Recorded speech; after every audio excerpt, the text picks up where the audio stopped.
একটা ইনজেকশন নিলেই আপনি নিজের 20 বছরের তরুণ ভার্সন পেয়ে যাবেন, কিন্তু এর বিনিময়ে যদি আপনাকে নিজের শরীরটা ভাগ করে নিতে হয়, তাহলে ঠিক এমনই একটা ইউনিক গল্প নিয়ে আমাদের আজকের মুভি দ্য সাবস্টেন্স 2024। গল্পের শুরুতে আমরা এলিজাবেথ নামের এমন এক মহিলাকে দেখতে পাই যিনি একসময় পুরো বিশ্বের সবচেয়ে জনপ্রিয় তারকা ছিলেন। তাকে এক ঝলক দেখার জন্য মানুষ ঘন্টার পর ঘন্টা অপেক্ষা করত। তার নামের তারকার সঙ্গে ছবি তোলা মানুষের কাছে ছিল কোনো স্বপ্নের চেয়ে কম কিছু না। কিন্তু সময়ের সঙ্গে সবকিছু বদলাতে শুরু করলো। ধীরে ধীরে মানুষ তাকে ভুলে গেল। তার তারকাটি ভেঙে যেতে শুরু করলো। মানুষ তার উপরে পা রেখে চলে যেত। সবচেয়ে দুঃখের বিষয়, এত বছর কেটে গেলেও কেউ সেই ভাঙা তারকাটিকে ঠিক করার প্রয়োজনও মনে করলো না। আজ সেই এলিজাবেথের বয়স 50 বছর হয়ে গেছে। বয়সের ছাপ তার মুখে স্পষ্ট দেখা দিতে শুরু করেছে। তবুও সে কোনোভাবে নিজের টিভি শো হোস্ট করে যাচ্ছিল। কিন্তু তার একটু ধারণা ছিল না যে আজ তার পুরো জীবন বদলে যেতে চলেছে। শুটিং শেষ হওয়ার পর সে ওয়াশরুমের দিকে যায়, কিন্তু মহিলা ওয়াশরুম বন্ধ ছিল, তাই বাধ্য হয়ে তাকে পুরুষদের ওয়াশরুমের ভেতরে যেতে হয়। ঠিক তখনই সেই ওয়াশরুমে পরিচালকও সেখানে চলে আসে। পরিচালক ফোনে কারোর সঙ্গে কথা বলছিল। সে বলছিল এলিজাবেথ আর আগের মতো নেই, মানুষ তাকে দেখতে পছন্দ করে না, শোটির রেটিং ক্রমাগত কমে যাচ্ছে। এখন তার জায়গাতে কোনো তরুণ বা সুন্দরী মেয়েকে আনতেই হবে। এই কথাগুলো শুনতেই এলিজাবেথের পায়ের তলা থেকে মাটি সরে যায়। যে সৌন্দর্য তাকে পুরো পৃথিবীতে পরিচিত এনে দিয়েছিল, আজ সেই সৌন্দর্য তার সবচেয়ে বড় শত্রু হয়ে উঠেছে। সে ধীরে ধীরে আয়নার সামনে যায় এবং নিজেকে ভালোভাবে দেখতে থাকে। তার মুখে প্রতিটা বলিরেখা তাকে এই অনুভূতি দিচ্ছিল যে এখন মানুষ তাকে আগের মতো ভালোবাসে না। তবুও সে হাল ছেড়ে দেওয়ার মানুষ ছিল না। সে সরাসরি পরিচালকের কাছে পৌঁছে যায়। তার আশা ছিল হয়তো এত বছরের পরিশ্রম দেখে পরিচালক তার সিদ্ধান্ত বদলে ফেলবে, কিন্তু পরিচালক এক মুহূর্তের মধ্যেই তার সব আশা ভেঙে দেয়। সে বলে, এই শো শুধু সৌন্দর্যের উপরে চলে, আর এখন এই সৌন্দর্য তোমার মধ্যে আর অবশিষ্ট নেই। এখান থেকেই এলিজাবেথের ভেতর থেকে পুরোপুরি ভেঙে পড়ে। সে কিছু না বলে নিজের গাড়িতে বসে বাড়ির দিকে রওনা হয়, কিন্তু পুরো পথ তার মাথার মধ্যে পরিচালকের সেই কথাগুলোই ঘুরতে থাকে। রাস্তা থেকে তার মনোযোগ পুরোপুরি সরে গিয়েছিল এবং পরের মুহূর্তেই তার গাড়িটির একটি ভয়াবহ দুর্ঘটনা ঘটে। কিন্তু আশ্চর্যের বিষয় ছিল, ডাক্তার তাকে জানায় এত ভয়ঙ্কর দুর্ঘটনার পরেও এলিজাবেথের শরীরে কোনো বড় আঘাত লাগেনি। এটা তার সৌভাগ্য ছিল। যাই হোক, এলিজাবেথ হাসপাতাল থেকে ছাড়পত্র পেয়ে যায়, কিন্তু সে হাউমাউ করে কাঁদছিল, কারণ পথে আসার সময় সে তার ছবিতে থাকা পোস্টার ছিঁড়ে ফেলতে দেখেছে। সেখানে একজন নার্স তার মেরুদণ্ড ভালোভাবে পরীক্ষা করে। এরপর সে তাকে তার কাপড়গুলো ফিরিয়ে দেয়। এলিজাবেথ যখন হাসপাতাল থেকে বেরিয়ে আসে, তখন সে জানতে পারে যে সেই নার্স তার কাপড়ের পকেটে একটি বার্তা লিখে দিয়েছিল। সেই বার্তায় লেখা ছিল, এটি আমার পুরো জীবন বদলে দিয়েছে। এর সঙ্গে একটি পেন ড্রাইভও ছিল, যার উপর লেখা ছিল এ সাবস্টেন্স। বাড়িতে পৌঁছানোর পর সে সেই ড্রাইভ ওপেন করে, যেখানে এ সাবস্টেন্স নামের একটি তরল সম্পর্কে বলা হচ্ছিল। এই সাবস্টেন্স খুবই শক্তিশালী প্রভাব ফেলতে পারে এবং এই তরল যে কোনো বৃদ্ধ মানুষকে আবার তার নতুন রূপ ফিরিয়ে দিতে পারে। এলিজাবেথের শুরুতে এসব কিছুই একেবারে বাজে কথা এবং মিথ্যা মনে হয় এবং সে সেই ড্রাইভটি তুলে সরাসরি ডাস্টবিনে ফেলে দেয়।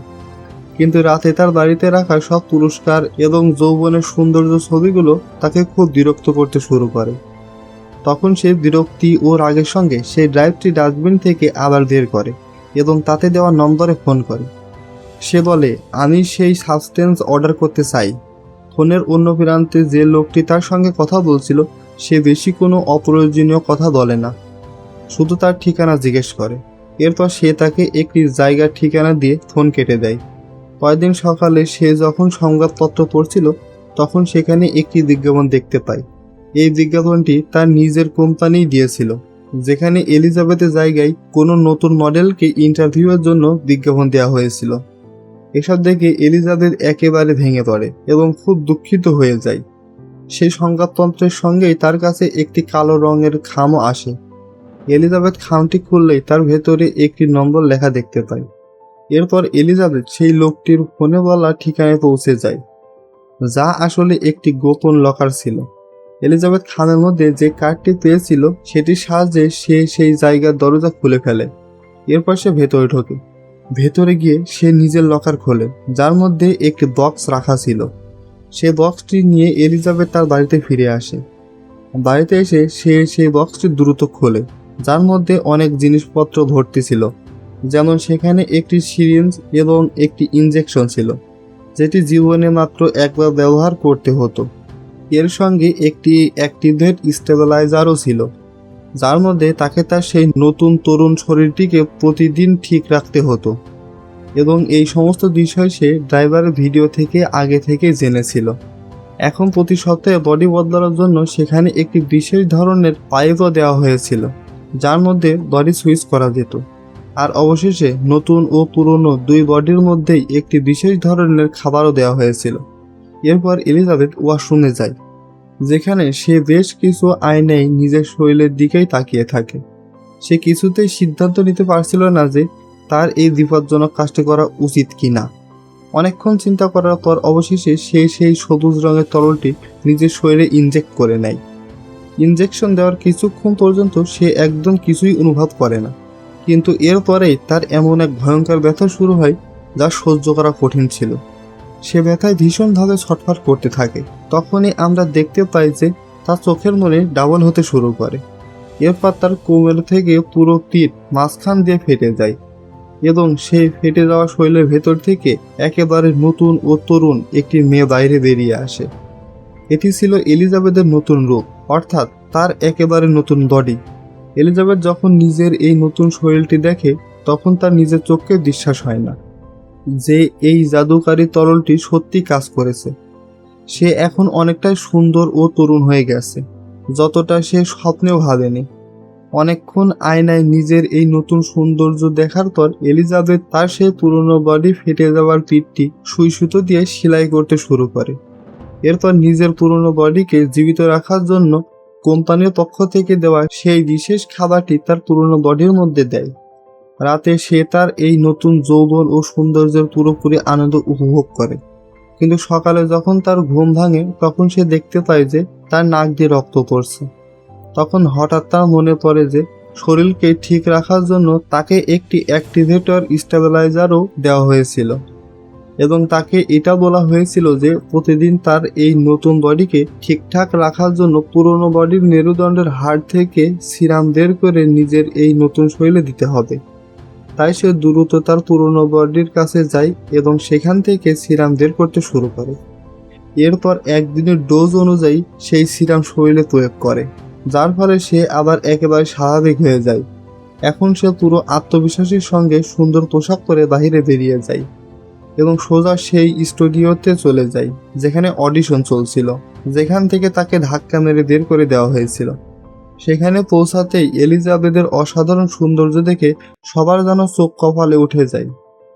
পরিচালক তাকে দেখেই সঙ্গে সঙ্গে সিলেক্ট করে নেয়। এলিজাবেথ সেখানে নিজের নাম সু বলে জানায়। ইন্টারভিউতে পাশ করার পর হঠাৎ তার মনে পড়ে যে তাকে তো প্রতি সপ্তাহে নিজের বডি পরিবর্তন করতে হবে। তাই সে বুদ্ধি খাটিয়ে পরিচালকের কাছে একটি অজুহাত দেয় যে তার মায়ের শরীর খুবই খারাপ থাকে, তাই তাকে মাসে 2 বার নিজের গ্রামে যেতেই হয়। অর্থাৎ সে মাসে 2 সপ্তাহ কাজ করতে আসতে পারবে না। পরিচালক বেশি কিছু না ভেবে তার এই শর্ত সঙ্গে সঙ্গে মেনে নেয়। অবশেষে সে এই চাকরিটা আবার ফিরে পেল। এরপর থেকে সে শোয়ের শুটিংয়ের পুরোপুরি মজা নিতে শুরু করে। তার একের পর এক স্টাইলিশ ছবি তোলা হতে থাকে এবং দেখতে দেখতে তার বড় বড় পোস্টার ও বিজ্ঞাপন পুরো শহরে ছড়িয়ে যায়। এভাবেই আনন্দের মধ্যে এলিজাবেথের এই নতুন বডিতে থাকতে থাকতে পুরো 6 দিন কেটে যায় এবং আজ ছিল সপ্তাহের শেষ দিন, অর্থাৎ বডি পরিবর্তনের দিন।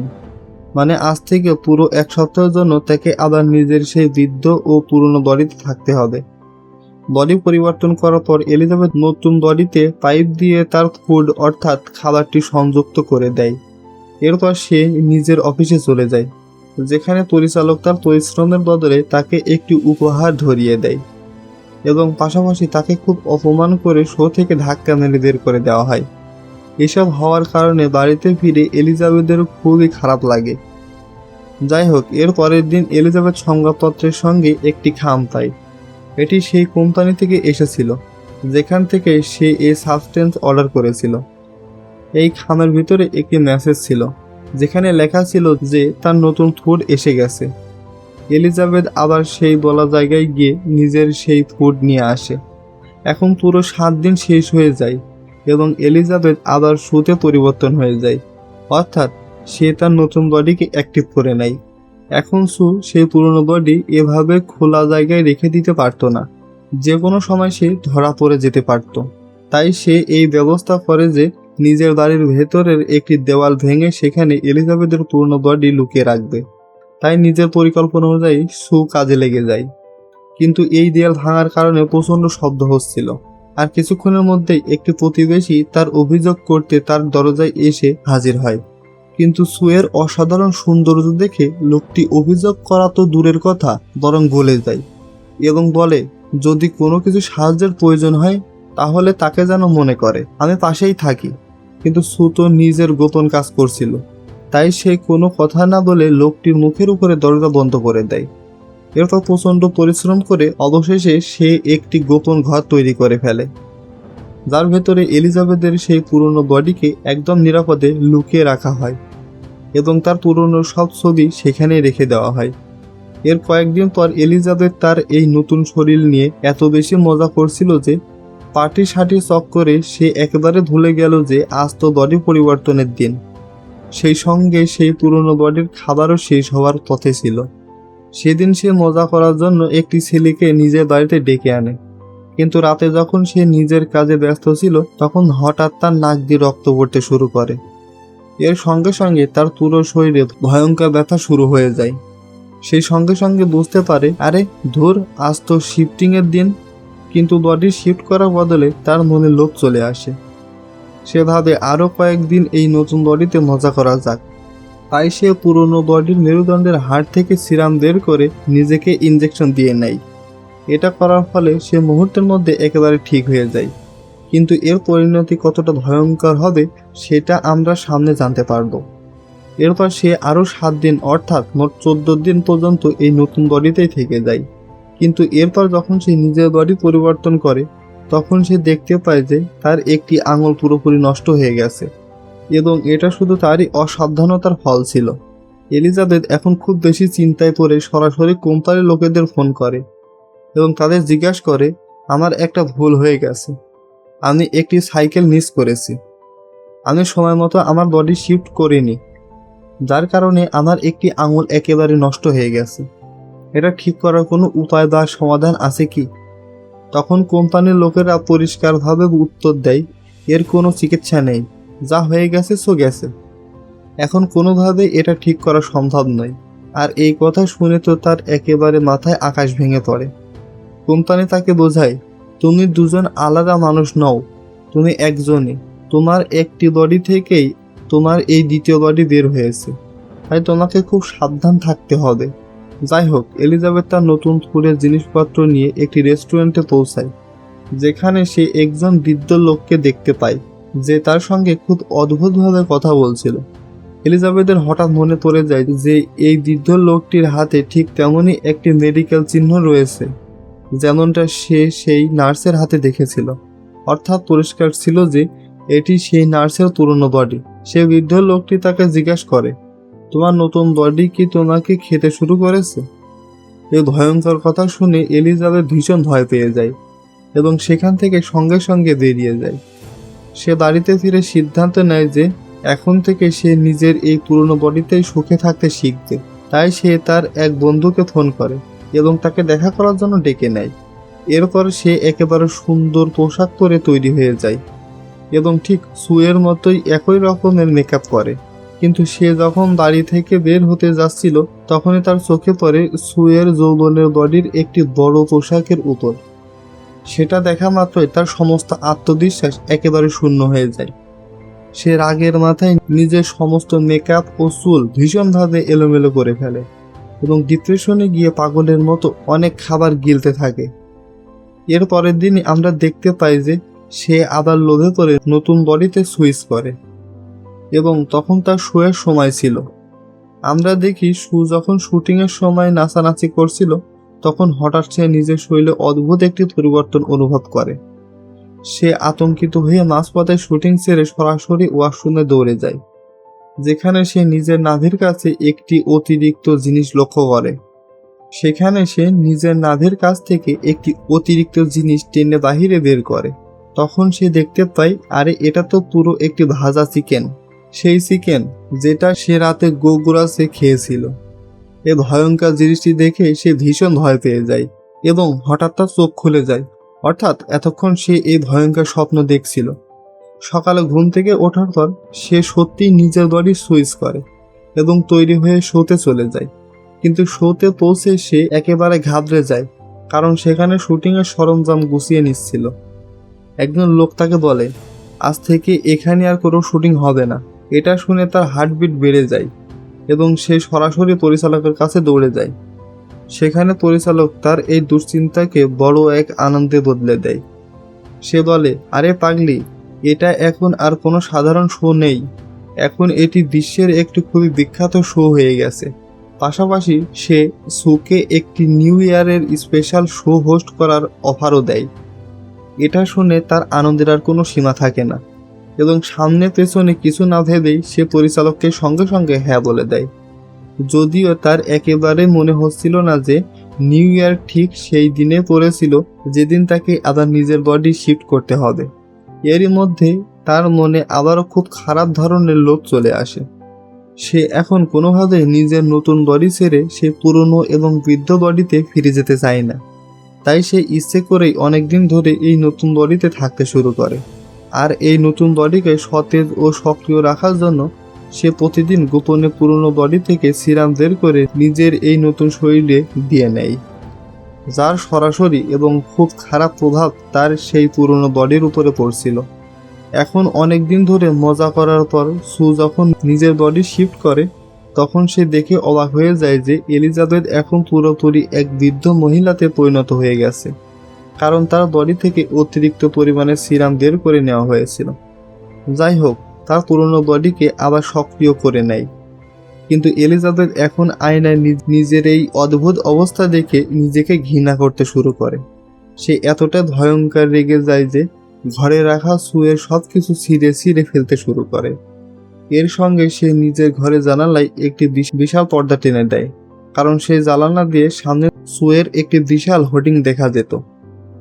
এলিজাবেথ আবার কোম্পানির লোকদের ফোন করে এবং কাকুতে মিনতি করে বলে যে এসব সমস্যার কি কোনো সমাধান নেই, আমি কি কোনোভাবে আমার সেই আগের বডিটি আবার ফিরে পেতে পারি?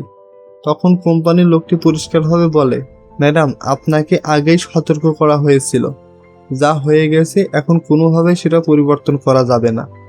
হ্যাঁ, এটা অবশ্যই আপনার হাতে আছে যে আপনি যদি এই পুরনো বিষয়টি এখনই থামিয়ে দিতে চান তাহলে এখনই থামাতে পারেন, কিন্তু এরপর আপনাকে আপনার বাকি পুরো জীবন এই ওল্ড ভার্সন অর্থাৎ এই পুরনো বডির সঙ্গেই কাটাতে হবে। কিন্তু এই কথায় এলিজাবেথ একেবারে রাজি হয় না। সে পুরোপুরি গভীরভাবে ডিপ্রেশনে চলে যায়। এর মধ্যে তার কাছে অফিস থেকে হঠাৎ ফোন আসে। তখন সে তাড়াহুড়া করে দ্রুত নিজের বডি শিফট করে এবং এবার লোভে অন্ধ হয়ে নিজের পুরনো বডি থেকে একসঙ্গে পুরো 3 মাসের সিরাম বের করে নিজের নতুন বডিতে ঢেলে দেয়। আসলে এই দুই বডি অর্থাৎ নতুন পুরনো বডির মস্তিষ্ক তো একেবারে একই, তাদের বোঝাপড়া এবং জ্ঞানও একদম একই, কিন্তু বয়সের মধ্যে অনেক বড় পার্থক্য থাকার কারণে নতুন বডি অর্থাৎ সুয়ের বডি চিন্তাভাবনা এবং পৃথিবীকে দেখার দৃষ্টিভঙ্গি একেবারেই আলাদা। এই কারণেই এলিজাবেথ যখন নিজের নতুন বডি ফিরে আসে তখন নিজের এত সৌন্দর্য এবং আকর্ষণীয় শরীর দেখে সে আবার লোভে অন্ধ হয়ে যায়। সে এখন আর এলিজাবেথের মতো বুদ্ধিমানের মতো চিন্তা করতেই পারে না। সে কোনো কিছু ঠিক না ভুল সেটা চিন্তা করার চেষ্টাও করে না, যার কারণে সে খুব বড় একটি কাণ্ড ঘটিয়ে ফেলে। যাই হোক, পুরো 3 মাস পর্যন্ত এলিজাবেথ তার নতুন বডিতে পুরোপুরি মজা করতে থাকে। এই 3 মাসে সে এতটাই খুশি ছিল যে সে একেবারে ভুলে যায় যে পেছনে তার একটি পুরনো বডিও পড়ে পড়ে নষ্ট হচ্ছে। এভাবে মজা করতে করতে দেখতে দেখতে নিউ ইয়ারের সেই রাতও চলে আসে। সেদিন রাতেও সে পার্টি করার জন্য একটি ছেলেকে নিজের বাড়িতে নিয়ে আসে, কিন্তু তখনই সে বুঝতে পারে যে তার শরীরে থাকা সমস্ত সিরাম এখন শেষ হয়ে গেছে। তাই সে পুরনো বডি থেকে আরও বেশি সিরাম বের করার জন্য যায় কিন্তু আজ তার পুরনো বডি থেকে এক ফোঁটাও সিরাম বের হয় না। এটা দেখে তার মাথায় যেন আকাশ ভেঙে পড়ে। সে সঙ্গে সঙ্গে কোম্পানিতে ফোন করে এবং আতঙ্কিত হয়ে জিজ্ঞাসা করে, আজ পুরনো বডি থেকে একদম সিরাম বের হচ্ছে না, এখন আমাকে কি করতে হবে?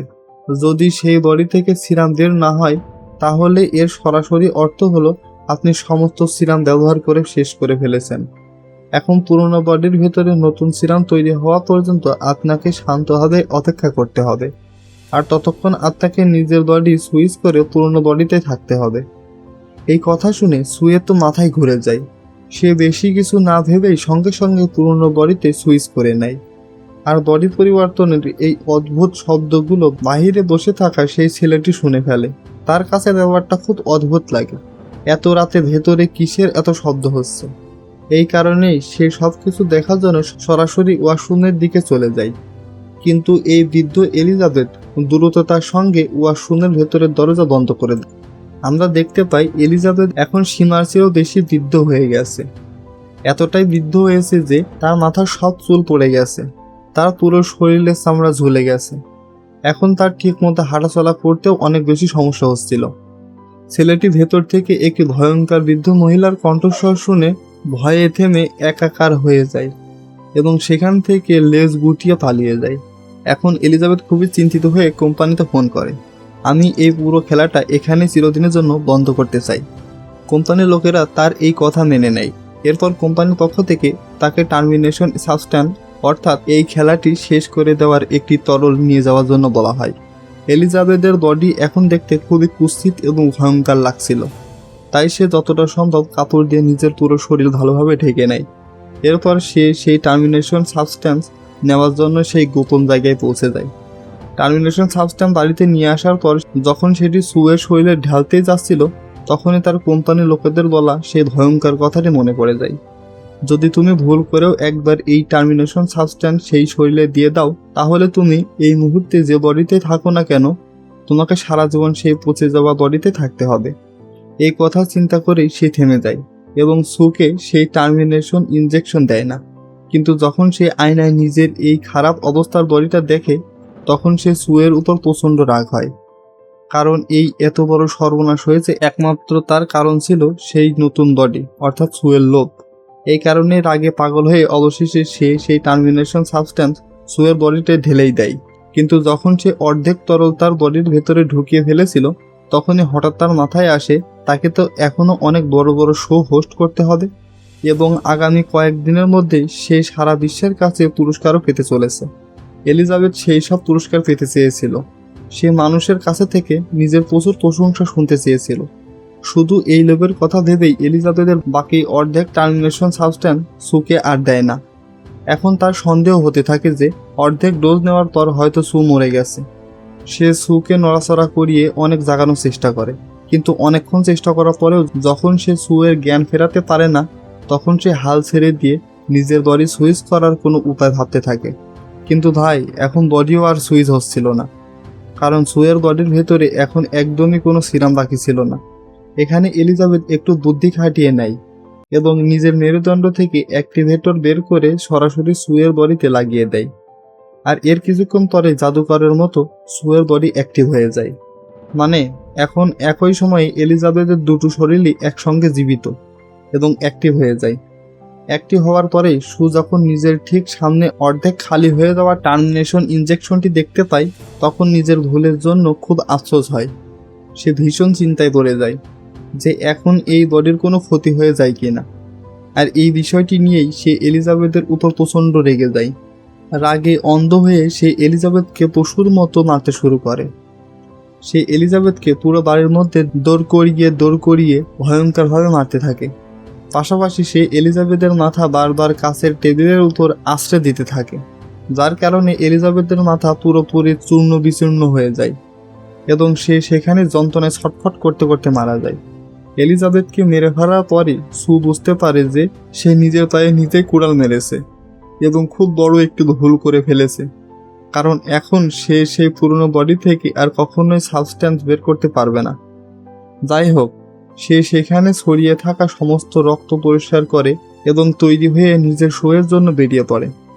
সেখানে শোতে পৌঁছাতেই সবাই খুবই ভিআইপি ভাবে তাকে স্বাগত জানায়। এসব দেখে তার খুব ভালো লাগছিল, কিন্তু তখনই হঠাৎ তার শরীরে একেবারে অদ্ভুত আচরণ করতে শুরু করে এবং সে ভয় পেয়ে সঙ্গে সঙ্গে ওয়াশরুমে দৌড়ে যায়। সে আয়নার সামনে গিয়ে নিজের মুখ খুলতেই দেখে যে তার একটি দাঁত ভেঙে পড়ে গেছে। সে যখন পরীক্ষার জন্য নিজের অন্য দাঁতটি স্পর্শ করে, ভাই সেটিও ভেঙে পড়ে যায়। এখন সে ভালো মতে বুঝতে পারে যে এলিজাবেথকে মেরে ফেলার কারণেই তার এই নতুন বডি ভেতর থেকে ফাঁপা এবং দুর্বল হয়ে যাচ্ছে। তার শরীরের এক একটি অঙ্গ এবং চামড়া শুকিয়ে একেবারে পুরোপুরি কাগজের মতো হয়ে যাচ্ছিল। এখন যদি তাকে বেঁচে থাকতে হয় তাহলে যে কোনো উপায় তাকে সেই অ্যাক্টিভেশন সিরাম নিতেই হবে। তাই সে পাগলের মতো নিজের বাড়ির দিকে দৌড়াতে শুরু করে। দৌড়ানোর সময় হঠাৎ তার মনে পড়ে যায় যে কোম্পানির পক্ষ থেকে তাকে যে প্রথম সিরামের প্যাকেট দেওয়া হয়েছিল তার মধ্যে এখনো সামান্য সিরাম বাকি আছে, কিন্তু সেই সিরামের বোতলের উপর পরিষ্কারভাবে লেখা ছিল যে এটি জীবনে মাত্র একবার ব্যবহার করা যাবে। কিন্তু নিজের জীবন বাঁচানোর জন্য কোনো কিছু পরোয়া না করে সে বাকি সিরাম নিজের শরীরে ঢুকিয়ে নেয়। আর ভাই, এটা করতেই সুয়ের এমন ভয়ঙ্কর ব্যথা শুরু হয়ে যায় যে যার কোনো সীমাই ছিল না।